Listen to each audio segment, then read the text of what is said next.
So when I was at my first church in Iowa, this is my first church out of seminary, I lived in what was called a parsonage. So a parsonage is actually owned by the church, and the pastor lives there. So basically I had about 600 different landlords that all owned the house, and I didn't. I just stayed there. And they actually took the landlord part probably a little bit too seriously for my liking.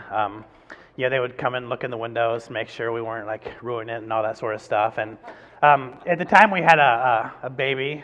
He's almost like this young adult sitting in the front row now. But by the way, good job in the front row. I appreciate that. Listen up. So when you guys had a baby, like, did any of your babies ever do this thing called cut teeth? Isn't that just like the greatest experience ever? To see like these, kids suffering. And so my grandma, her name was Fern. She lived up in Northwest Iowa at the time, and before she died. And she gave us this remedy to kids cutting teeth. Do you know what that would have been? Good. So some of you said it's whiskey. I'm the only pastor in Omaha that's going to be talking about whiskey in his sermon this morning. So what you do is you take the whiskey and you just like kind of rub it where the teeth are coming in, and like Benjamin absolutely loved this stuff. Like he's like, wiki. I mean, if his teeth were fine, he's like, wiki. So he's going to kill me when we get home. I didn't get this right until like last night and this morning, so I usually ask his permission, and this time it's easier to get forgiveness than permission, so plus I'm still bigger than him for like one more year. So anyway, like back to the landlord part. So like it was one of those nights, and the teeth were not good. It was the morning, the teeth were not good, and we were using some of the wiki on his teeth. And so I got like this open bottle of like Jack Daniels or one of those whiskey things or whatever on the thing. And the chairman of the church board, his name was Lou. I hope he doesn't watch this on the internet, but his name was Lou, and he comes like people would actually like walk into our we had like a 2-car garage, and we actually had to like open it and shut it, and like there was a door you could add, like, just like a single door you could actually walk into our garage, and people would do this all the time. Then like the main door to our house inside the garage had a window, and it's probably about like 2 feet by 2 feet, so people could actually come and like look into our house. And it's like 7:45, 8 o'clock, and I had no idea what he wanted, but he's like knocking on the window. He sees me in there. I'm just like boxers, shorts, and a t-shirt. And so Lou walks in, and he sees this open bottle of whiskey, and he looks at me and he says, "Rough night, Craig." And I'm like, "If you only knew." So think about like this is kind of a funny way to start it, but like the suffering that exists. I mean, to actually like see someone that you love struggle or suffer, like that's kind of a tough thing, isn't it? Then we've heard the cries. I mean, in this case, it's a 15-month-old baby, but we experience like this type of pain. Whether it's physical pain or emotional pain, relational pain. For some of us, it's like spiritual pain, like this distance from God, like. We wonder where God fits into all this mess. Now, we're in the 3rd week of a sermon series on suffering, and I want to review, for those of you who are here and haven't been paying attention, and also for those of you who are, they laughed at the first service, I thought that was funny. And then for those of you who have not been here, I just want to just cover the real basics where we've been so far, okay? So pain in life is going to be unavoidable. Suffering is going to be inevitable. And everybody is going to hurt at least once in a while. That's just the way it is. Now, there's going to be seasons of our life that life is just going to be easy and natural and pain-free and carefree. It's going to make sense. It's going to seem so natural, and we just praise God when seasons of life happen like that. Now, to be realistic, there's going to be seasons that are just difficult. We're going to go through some tough times, and life is going to, give us these seasons as well. Now, I have observed in my life that pain and suffering and dysfunction and anxiety, they are going to do things in us that blessing and prosperity simply cannot. I really believe that. I believe that it is in our pain. I believe it's in our dysfunction. I believe it's in our addiction and later our recovery that we're going to experience grace. In ways that the good times simply cannot teach us. Now, suffering is going to help us grow in our faith. It's going to help us grow in our trust. And it's going to help us to grow in our dependence upon God. So I want to look at our first Bible verse for this morning. We've looked at this one the last 2 weeks. It's from James chapter 4, verse 8. It says, "Come close to God, and God will come close to you. So what we do is we take our fears, we take our tears, we take our failures, our frustrations, we take them to God. And here's what happens. The promise is this, that when we come close to God, God is going to come close to us. That's the promise. Now, last week we looked at, now some suffering is going to happen because of us. It just is. Some of the choices that we've made, some of the words that we've said, some of the opportunities that we've missed. Like, here's where like things like guilt and resentment and relational dysfunction, these sorts of things are going to happen. Now, the good news is that like God is all about forgiveness. God is all about grace, and for all of us who have messed up, what happens is that God gives us another chance. God is going to wipe the slate clean and make it new for a new day's chalkings. Now, I want to be crystal clear that some of the suffering does not happen because of us. Some of the suffering happens because we live in a messy world. It's not because of your sin that you get cancer. It's not because of anything that you've done that part of your mind just works in a certain way that you experience depression. There's going to be many things. I mean, it's not your fault that somebody you love got in an accident. I mean, sometimes we just have to acknowledge that we live in a messy world. And in this messiness, brokenness and dysfunction is going to happen. Now, the truth of it is, though, is that God's presence, think about this, for these times, and just look out here. I mean, I know that some of you are going through these times. In these times, God's presence is going to be near, and God's nearness is going to be here. I would say this, if you're going through that season where you're struggling, or at least there's some struggling, you have this really cool opportunity to grow in your dependence and your trust and your faith in the Creator of the world. This can be a defining moment in your life. Cling to that promise that when we come close to God, that God is going to come close to us. Now, today the main part of it is going to be that, when I talk about suffering, I think that most of us kind of exclude ourselves because we think that there's someone that has it worse than we have. So we think about death, we think about depression, we think about serious disease, and because we're not going through that, we're actually not suffering because somebody has it worse than what we have. But I want to say to us this morning that I don't think it's, for most of us, it's going to be this mountain in front of us that wears us out, or this hill that we're just, we keep climbing. I think for many of us, it's going to be this little pebble in our shoe that really wears us down. So say if we've just totally messed up and we'd have this thing that's called guilt. And if you have anger at yourself long enough, you're going to develop this other thing called depression. Maybe someone has really, really hurt us, and it's impossible to have this many people gathered together where someone hasn't really hurt us a lot. And what happens there is we'll get this thing called resentment toward another person. And this resentment is a different type of cancer altogether, isn't it? It lives inside of us, and it continues to cause pain. We've talked a little bit over the last couple of weeks about loneliness. I think this is going to be, it's not one of those 3 or 4 things, but it's your issue. You can be surrounded by people that you love, and for some reason, feel incredibly alone. You can feel unwanted. Just think. If you felt unwanted for a long period of time, that is suffering.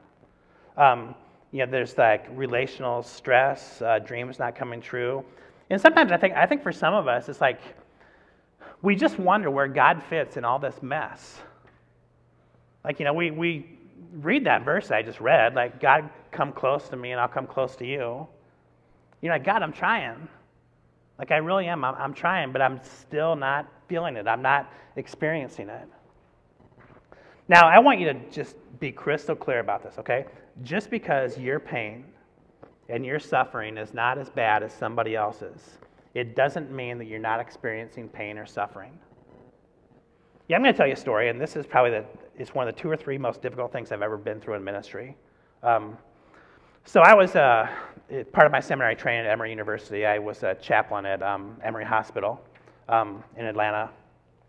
And I was working in the emergency room one night, and we knew that 2 ambulances were coming in. They kind of briefed me what was going on. What had happened, there was a car accident. There was a mom, a dad, and a daughter that was in the car. The daughter, I think she was like 12 or 13 years old. I knew that she had died in the accident. I also knew that the mom and the dad were in critical condition. They get there. They both go to the operating table as soon as they can. We also knew that there was an 8-year-old son who was not in the car. He was at home with the babysitter. So my job was just to sit with this kid the entire night. The social worker was, trying to get him a ride there. His babysitter, I think, was like, 16 or 17. She could not get him to the hospital. So her parents come. They get the kid to the hospital. I sit with this kid. I have not told him what's going on at this point. I just said there's a car accident and your mom and dad are being worked on. We're the social workers, like, this is before cell phones. It's like 1998, 1999. They're trying to find like someone that's related to them. Like, she's like reaching some grandparent in North Carolina. They were trying to find like what church they went to. It was just 10 o'clock on a Friday night. It's tough stuff. So I'm sitting with this kid, and all of a sudden my little pager goes off, and it's just like, the mom had died, and like, I'm sitting with this kid, and I'm thinking like, here's this 8-year-old kid, like his sister is dead, his mom is dead, his dad's on the operating table. It's like midnight now, and the pager goes off again, and I just wanted to like throw the thing against the ground because like the dad died too. So now the chief of the medical people, he was coming in, I was there, the social worker was there, and we had to tell this 8-year-old kid that his sister and his mom and his dad had died. And I'd kind of developed a relationship with him over the last couple hours. We were just kind of like, right next to each other. And he looked at me. And I'll never forget what he said. He said, "Who's going to take care of me?" Now, this kid, I was just thinking about this morning. I mean, right now, he's probably 24 or 25 years old. Like, his suffering does not compare to 99% of us. It just doesn't.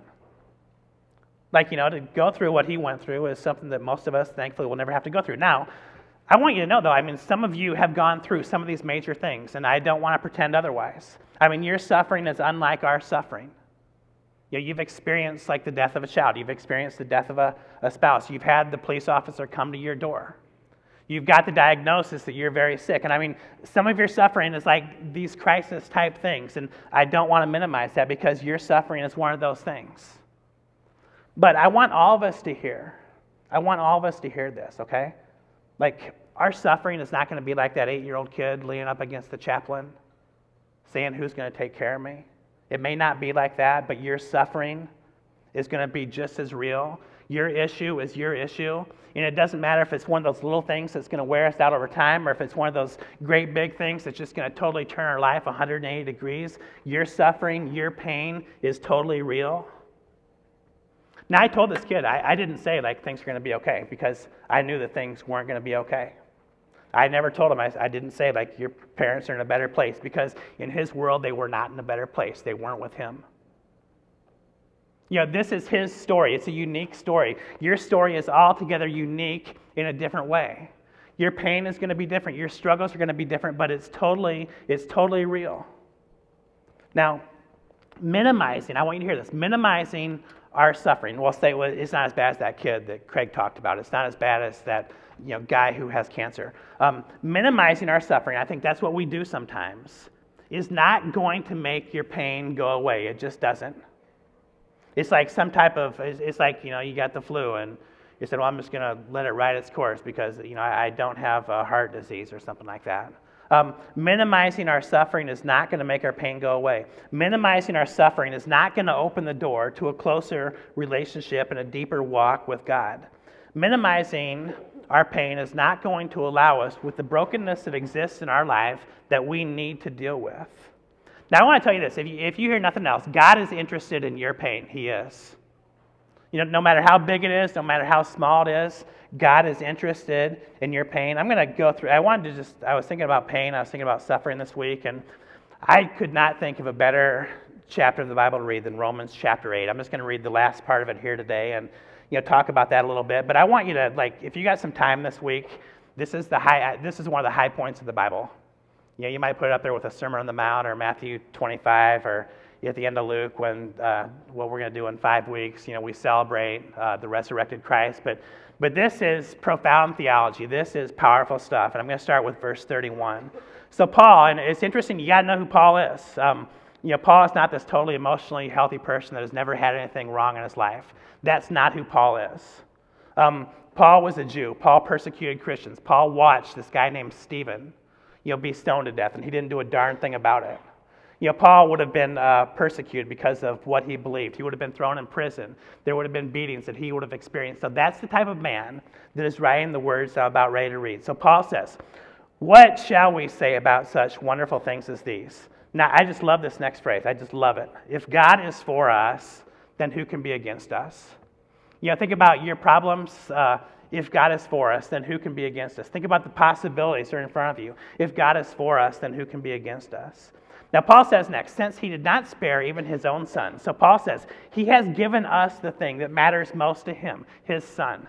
Since he didn't even spare his own son, but gave him up for all of us, wouldn't he also give us everything?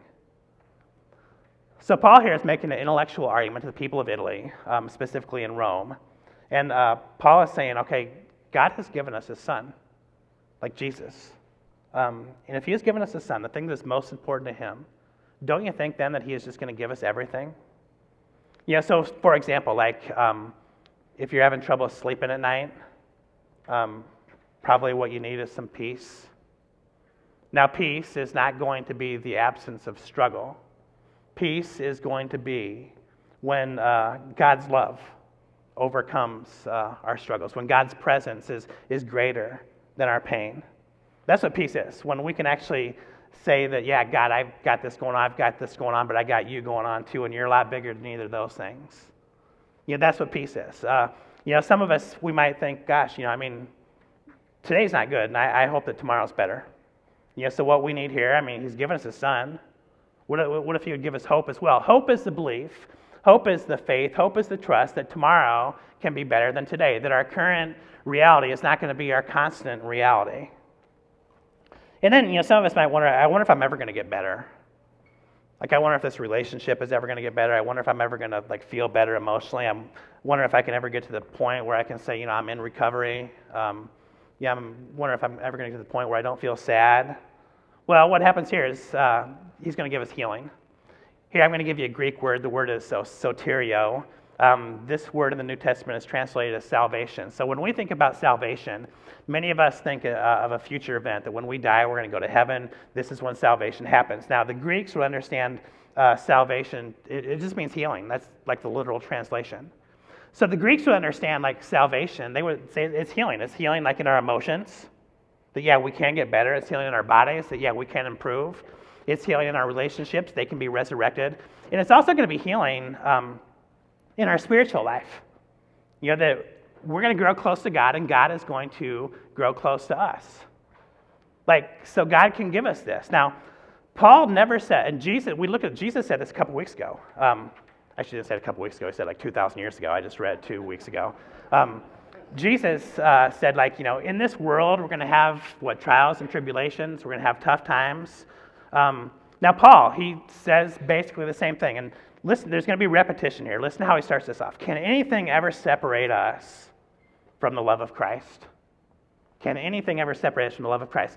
Does it mean that he no longer loves us if we have trouble or calamity, if we're persecuted or hungry or destitute or in danger or threatened with death? He knew these things were going to happen. Now, what's interesting here is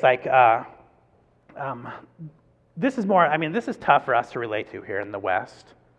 Because we're not, for the most part, persecuted because of our faith. There may be some students that come here to this school, or you're Russell Middle School or Beetle Middle School or whatever, and you wear your 180 T-shirt, and maybe there's a snide comment from one of your friends. Oh, you're one of those people. That's probably about as far as the persecution is going to go. I deal with a little bit as a pastor. I guarantee you that I can change the mood of a party better than anybody in this room. And that's not a good thing. I'm not one of those gregarious, oh, Craig's here, praise the Lord, we can start the party now. Um, it's like, oh, can you hide my beer over here, honey? And like, so I had this friend that's an atheist, and I remember the first time I ever ran with her, this was like 5 or 6 years ago when I was running marathons. Like, it was kind of awkward at first. There was kind of like this elephant in the room. I was the pastor, she was an atheist, and like, like 3 or 4 miles in the run, like half hour or whatever, and she says, so you actually believe in all that stuff? I'm like, I don't just believe it. I've experienced it. I've lived it out. I can tell you that when I live it this way, it's best. When I don't, it's not. Then she says, well, does it bother you that I'm an atheist? And I said, I'm not the one going to hell. It doesn't bother me. And, and she didn't think it was quite as funny as you guys did. But I actually did her wedding last August. That's a whole different sermon altogether. But we're still friends. And but the bottom line is, like, we look at this verse, and this one doesn't make a whole lot of sense to us. Like, when I was about 10 years ago, I went to Kuala Lumpur, Malaysia.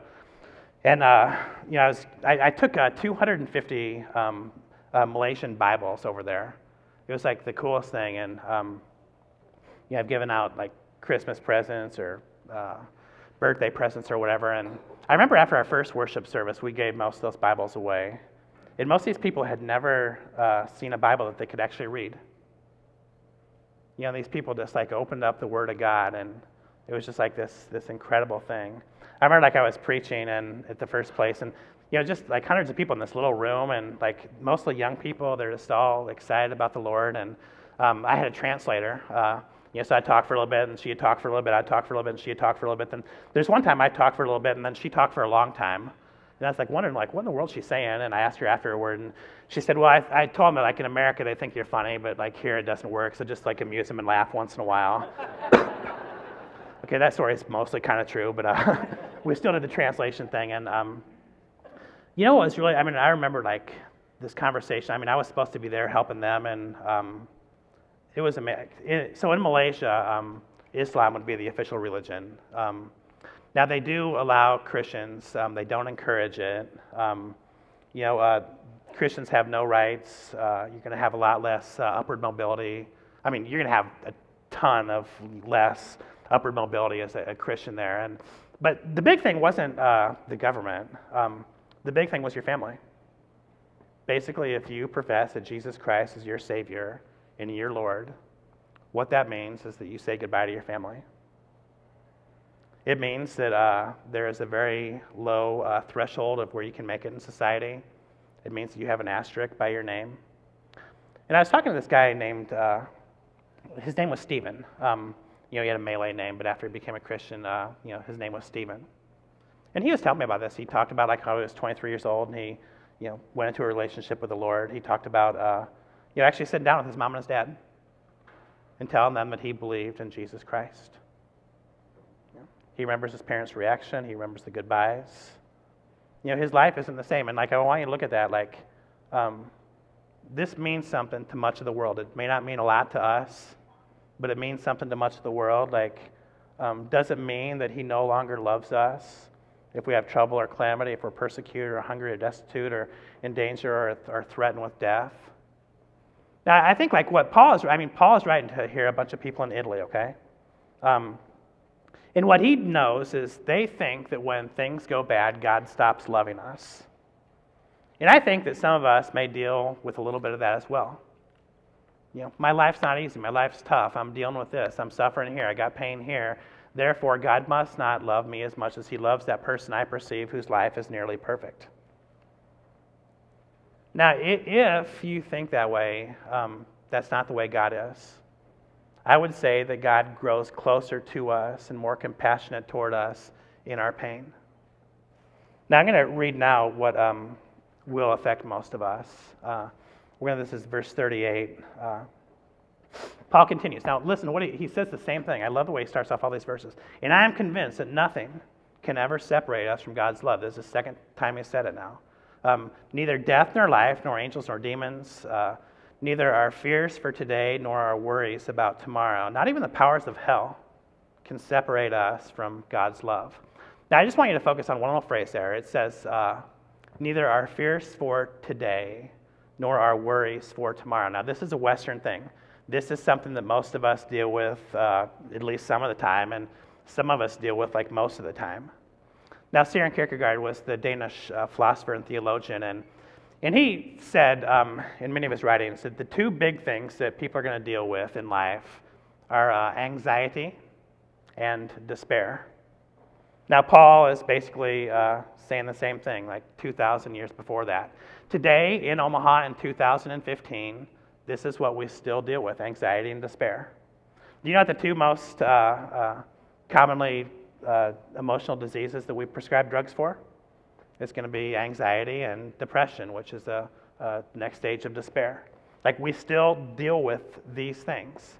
Now, what Paul says is, I'm convinced that nothing, like not anxiety, not despair, worries about today or tomorrow, none of these things are ever going to separate us from the love of God. So it goes like this. Like, if you're a student, like middle school or high school, like your anxiety might be something like this. I wonder if I'm going to make the sports team. Yeah, I wonder if my friends are going to accept me. I wonder if I'm going to find a date to the prom. I wonder if I'm going to get into the college that I want to go to. I wonder if I'm going to get enough money to go to the college that I want to go to. I wonder when I get to that college if my roommate's going to like me or not. You deal with anxiety. Like, when you get older, it doesn't go away. It only gets worse, I think. We ask questions like, can I make this marriage work? Can I save enough to retire? How in the world am I going to pay for all this health insurance? Will my kids, when they become adults, be able to support themselves? Some of us ask different questions altogether. How is it that I can just get this pain to go away? Will I get cancer like my mom got cancer? Will somebody I love suffer and struggle and therefore just turn my world around? So that's the anxiety. The despair is going to be a little bit different. Anxiety is really, the near future. Despair is like this depression that, like, tomorrow is not going to be better than today. Tomorrow is going to be worse than today. Not the best is yet to come, but the worst is yet to come. So think about this. Like, if you had anger toward yourself and you turn that anger inward, this is going to be not just despair, it's going to be depression. Have you ever been at the stage of your life where, like, your responsibilities have far exceeded your resources? To try to do this for a long time, it just wears you out. What if you're playing like the comparison game? You're comparing yourself to who you perceive other people are, and we're going to lose that game almost every time. What if life is getting the best of us? What if those dreams we have aren't coming true? Well, the good news is that Jesus has something to say about our anxiety. Jesus has something to say about our despair. Jesus says, don't worry. Like, don't worry about tomorrow, because, today is today. And if you're worrying about tomorrow, you're not going to live today. And Jesus, he talks about hope. I mean, hope is not an idea. Hope is a person. And that person's name is Jesus Christ. He is the one that can make tomorrow better than today.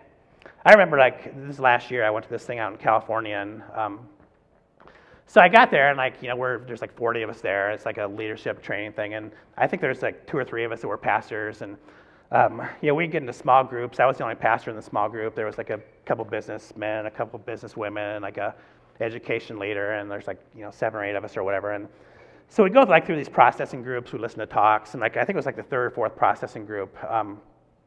We had this therapist who worked with us. I remember his name was Dennis. And Dennis like asked for a volunteer. No one volunteered. So this woman from, I think she was from Minnesota, got selected. And he says, will you participate in this with me? And it wasn't like, he wasn't asking. He was telling her nicely. And she gets up and, hold on a second.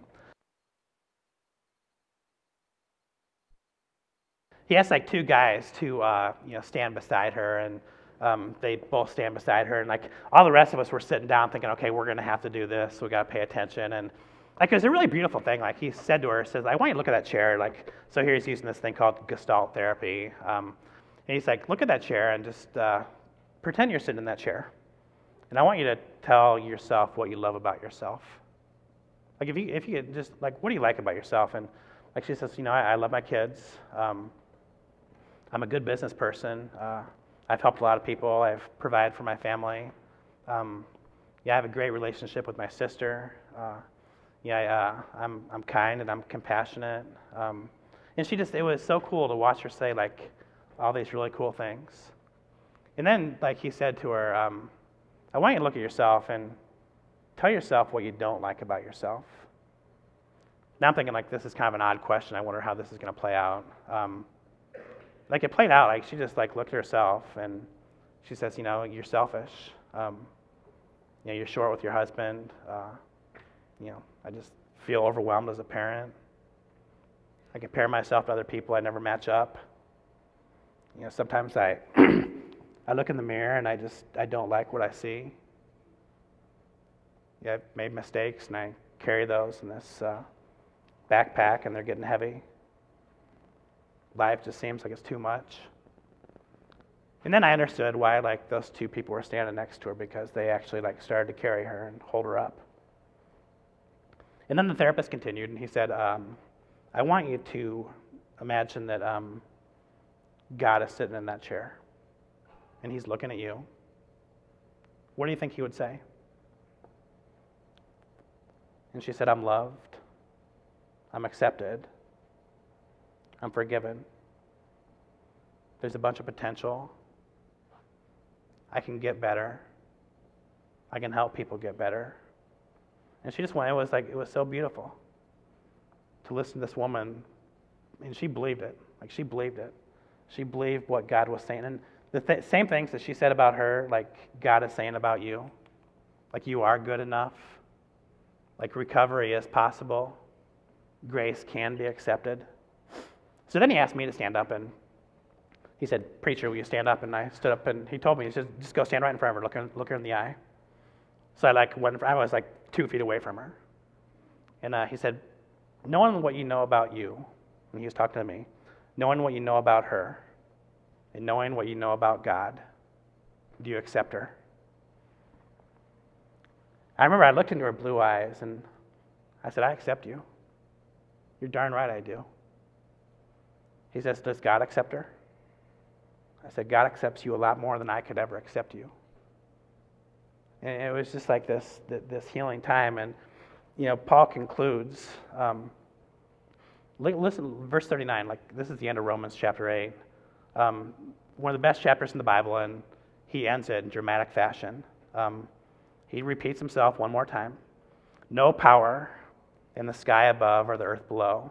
Indeed, nothing. In the Greek here, nothing means nothing. It means absolutely nothing. Nothing in all creation. So here is where it works for us, okay? Other people's perceptions, your failures, your faults, your fantasies, your future, your imperfect health, your dysfunction, your disease, your despair, there is nothing. There's absolutely nothing, Paul says, that will ever be able to separate us from the love of God that is revealed in Christ Jesus our Lord. Do you believe it? There's nothing, nobody, nothing that's ever happened in the past, it's happening now, and will happen in the future that will ever separate us from God. So some of us are doing this little photo of the day thing on like Instagram and Facebook and Twitter and all that sort of stuff. And the word yesterday was grace. So I took this picture. I didn't think to put it up there, but it was like of this tree and this lake. It was during this run that I did a while back, and that was the picture that I chose for grace. It's like the sun rising and eliminating the darkness of the world. And here, I'm going to read you what I wrote. Here's what I believe about grace. It's from God. It's free. It can't be earned, only accepted. We are saved by it. Grace is forgiveness from the past. The night absolves and cleans our slate for another day's chalkings. Grace is power for today. God says, be strong and courageous and remember that I am with you. And grace is hope for tomorrow. On the morning run, the sun overcomes the darkness, just like the sun overcomes despair. Grace is what God gives, and grace is what we need. And I just want to, just tell you right now, if there's a little bit of pain in your life, God is interested in that pain. God can do something about it. Grow close to God, and God's going to come close to us. If there's like a ton of pain in your life, and it's suffering, and it's just miserable, and you're just having a tough time dealing with it, God is interested in your pain. Just open your hands, open your eyes, open your minds to experience the rivers of God's grace. Take a step to the water's edge and dip your foot into his rivers of healing and restoration and recovery. So let's go to God and let's pray.